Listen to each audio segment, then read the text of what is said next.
Hi guys, my name is Jade. So as you guys know, I'm a senior at Sierra Vista. I've been on my walk with God now for a year and a half almost. I started here at the Crossing way back when, I think 2023, 2024? Somewhere around there. And truly tonight I want to thank Kaylee, wherever she is, because by the grace of God, she's led me to be here today. So for a bit of context, when it comes to my testimony, I grew up in a non-religious family. None of my family's religious, except for my extended family, right?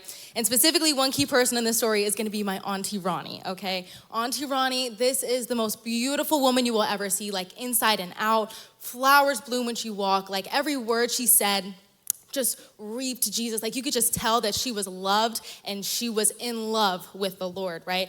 And growing up, I was 7. I think she gave me my first Bible way back when. I didn't know how to read it, but I always remember I would look at it and be like, what is the secret, you know?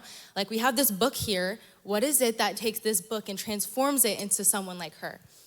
And I never figured out that answer until I started my own walk with Jesus.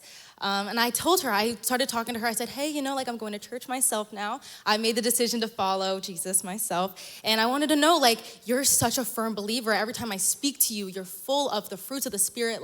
Never have I ever seen this woman mad, angry, anything. And I was a crazy kid, so it was kind of astonishing to see how somebody could be so kind and full of Jesus. And she told me that when it comes to something that you truly love, you don't find the time, you make the time. And that truly resonated with me as I made my walk with Jesus, because I learned a few key things that when it came to my walk, I wasn't failing at, but I wasn't thriving in. And it kind of opened my eyes to that. So the first thing I really learned was how I was constantly, I'm a planner, okay?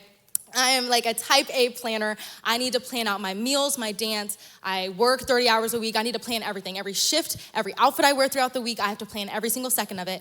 But I was never making the time, and I was never planning for Jesus. I was expecting myself to find the time to be with Jesus. I was never making the time to be with Jesus. And that truly set us apart, because she every day morning would wake up before bed. She would read it.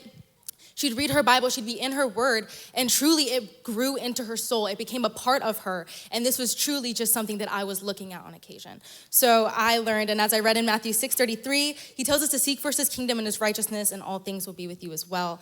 And it truly became an integral part of my faith and my walk with Jesus, because I learned that although I am a perfectionist, I need my straight A's, I need time to study for my math test, I have work, I have dance. Nothing comes before the Lord himself. And he tells us that pretty plain and simple, and that if I truly trust within that, everything else will fall into place. So that really became a key part of my faith. And the second thing that I truly learned within my walk with him was how blessed I am to even be able to question this. And so many religions that I've learned about, they're so strict in a way when it comes to following, practicing, being a part of the Lord, preaching. And I've found that with this, I was able to love him in my own way and in my own time. He doesn't expect me to be on my knees worshiping him every second of every day, but he knows that within my heart, he knows my heart, and he loves me regardless. And I loved learning about that, and it was such a freeing thought to think about how this God that created me, that conceived me, that loves every piece and part of me, that made me from nothing, doesn't even expect me to do much in return. I don't need anything to do in return. He loves me regardless, and he'll love me the same regardless if I open my Bible or if I have a math test that comes up and I skip it. So truly, I wanted to say that my biggest thing that I learned about in my quiet time with Jesus was how to find that glow. And it's never gonna be the face masks or the makeup that I thought it was. It's not getting my nails done. It's not my lashes. It's not anything else. It's truly the soul that I put into Jesus and connecting with him. I was able to see so much more, and I was able to find that glow that my aunt has. So I just wanted to have you guys think about that and where you can make the time for Jesus in your life to find that glow within yourself. So thank you.